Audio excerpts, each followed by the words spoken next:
بسم اللہ الرحمن الرحیم۔ میری شادی ہوئی تو میں بہت زیادہ خوش تھی کیونکہ میرا شوہر مجھ سے حقیقی محبت کرتا تھا۔ میرے رشتے کے لیے انہوں نے لاکھ جتن کیے اور جب میں نے ہاں کی تو انہوں نے بے پناہ خوشی منائی تھی۔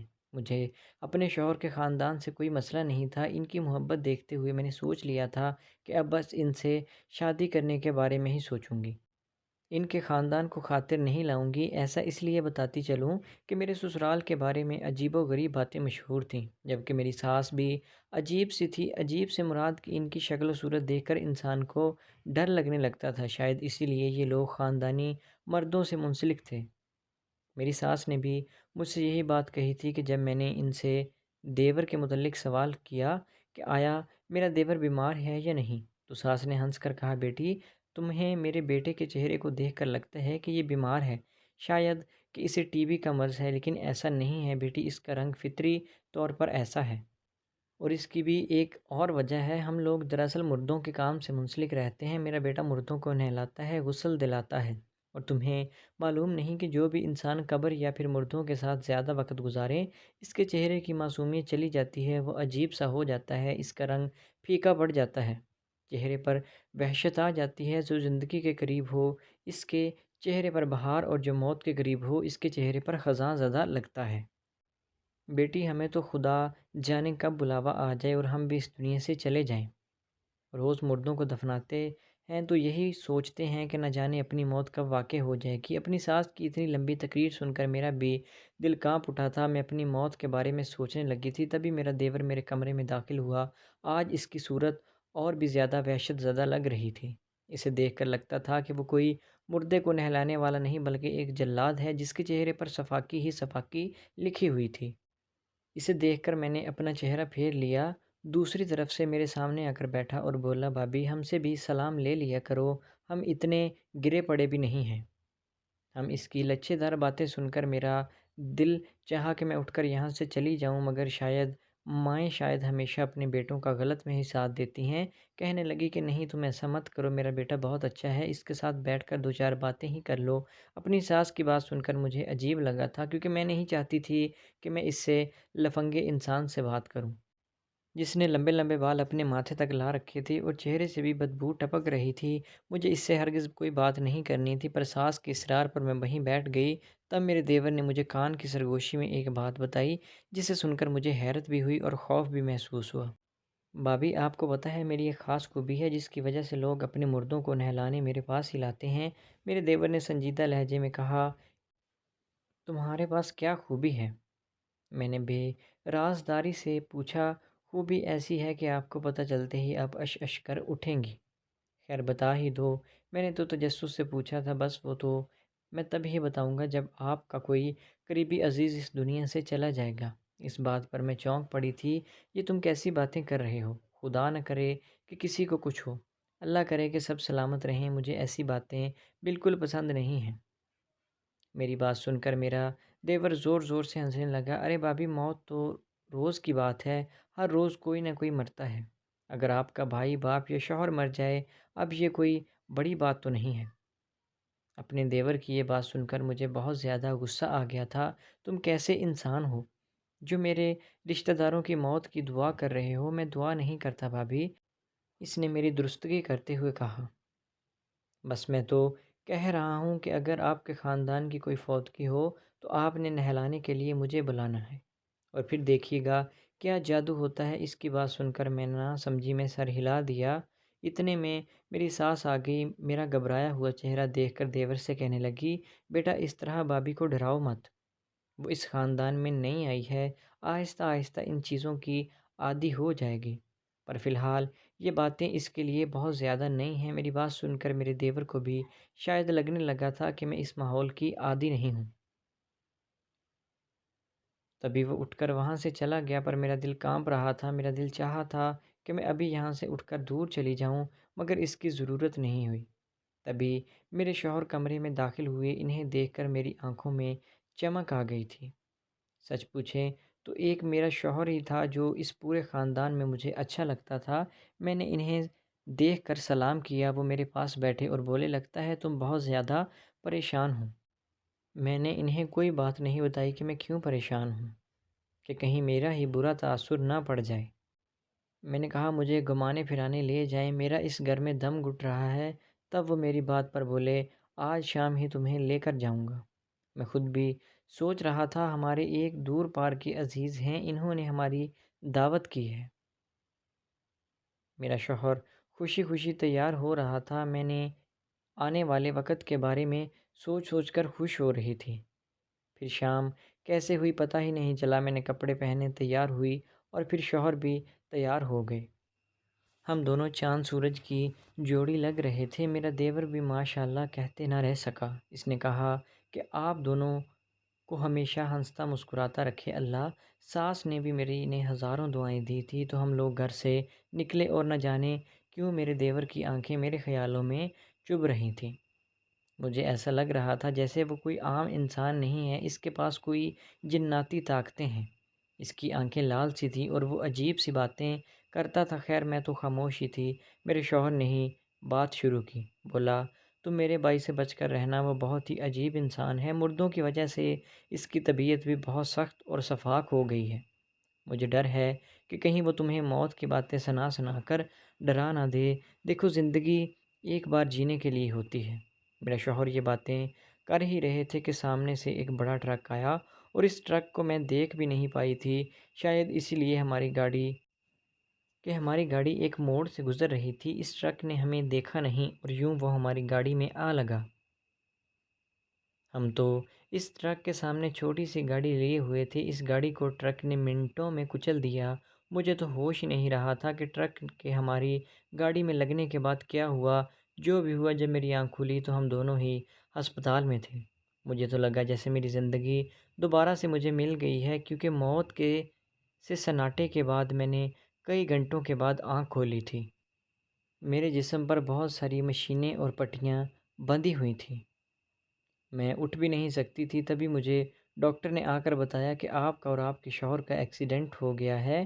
میں نے اپنے شوہر کا پوچھا تو وہ بولے کہ وہ دوسری وارڈ میں ہیں۔ تب تک میری ساس بھی آ گئی تھی، پر میرا دیور بھی ہسپتال میں موجود تھا۔ سب لوگ میرے کمرے میں آ کر بیٹھ گئے، مجھے تسلی دینے لگے۔ مجھے کچھ غلط ہونے کا احساس ہونے لگا۔ میں نے اپنی ساس سے اپنے شوہر کا پوچھا تو وہ بولی بیٹی وہ بالکل ٹھیک ہیں، تم اس کی فکر مت کرو، تم بس اپنا سوچو اب تم نے کیا کرنا ہے۔ کیا مطلب میں نے کیا کرنا ہے؟ اس نے پوچھا کہ کیا کرو گی؟ کیونکہ میرا بیٹا یعنی تمہارا شوہر معذور ہو چکا ہے، زندگی بھر وہ تمہارا خرچہ نہیں اٹھا سکے گا۔ میں نے کہا ماں جی آپ کیسی باتیں کر رہے ہیں، میں اپنے معذور شوہر کے ساتھ بھی اسی طرح محبت سے رہوں گی، مجھے اپنے شوہر سے محبت ہے، اس کی چیزوں سے نہیں۔ تب میری ساس نے روتے ہوئے بتایا کہ تمہارا شوہر اس دنیا سے جا چکا ہے اور تم بیوہ ہو گئی ہو۔ یہ بات تو میرے کانوں پر بجلی بن کر گری تھی۔ مجھے یقین نہیں آ رہا تھا کہ میں شادی کے 10 روز بعد ہی بیوہ ہو گئی تھی۔ ابھی تک تو میں نے وہ خوشیاں دیکھی ہی نہیں تھی جو کہ میاں بیوی کی زندگی کا حصہ ہوتی ہیں۔ یعنی ابھی مجھے اولاد کی خوشیاں دیکھنا تھی، پر اس سے پہلے ہی میرا شوہر چل بسا تھا۔ میرا دل خون کے آنسو رونے لگا۔ یہ میری زندگی کے سنہری دن تھے جو آئے اور پلک جھپکنے میں گزر گئے۔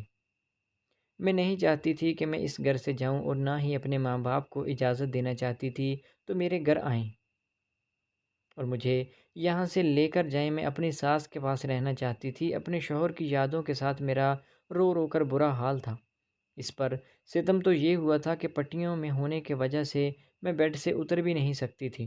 یوں میرے شوہر کو میرے بغیر ہی دفنا دیا گیا۔ اس بات پر ڈاکٹر نے میری ساس کے ساتھ بہت غصہ کیا، کہا کہ آپ کو اپنی بہو کو یہ خبر ابھی نہیں سنانا چاہیے تھی اور اب میرے لیے سنبھلنا تھوڑا مشکل ہو رہا تھا۔ تقریباً 10-15 روز کے بعد مجھے ہسپتال سے نکالا گیا۔ میں بھاگتے ہوئے اپنے گھر آئی، یعنی اپنے سسرال آئی۔ بھاگتے ہوئے اپنے شوہر کی قبر پر گئی اور پھوٹ پھوٹ کر رونے لگی۔ میرا دل چاہ رہا تھا کہ ابھی اسے قبر سے نکالوں، اس سے باتیں کروں یا پھر میں بھی مر جاؤں، پر یہ بچگانہ باتیں تھیں، اب کچھ نہیں ہو سکتا تھا کیونکہ میرا شوہر اس دنیا میں نہیں رہا تھا۔ تبھی مجھے لگا کہ میرے پیچھے کچھ کھڑا ہے۔ میں نے نظر اٹھا کر دیکھا تو وہاں پر میرا دیور کھڑا ہوا تھا۔ اسے دیکھ کر میرے پورے جسم میں سرد سنسنی کی لہر دوڑ گئی۔ آپ یہاں؟ میں نے پوچھا تو میرا دیور افسوسناک لہجے میں بولا، بھابھی میں آپ کا دکھ سمجھتا ہوں،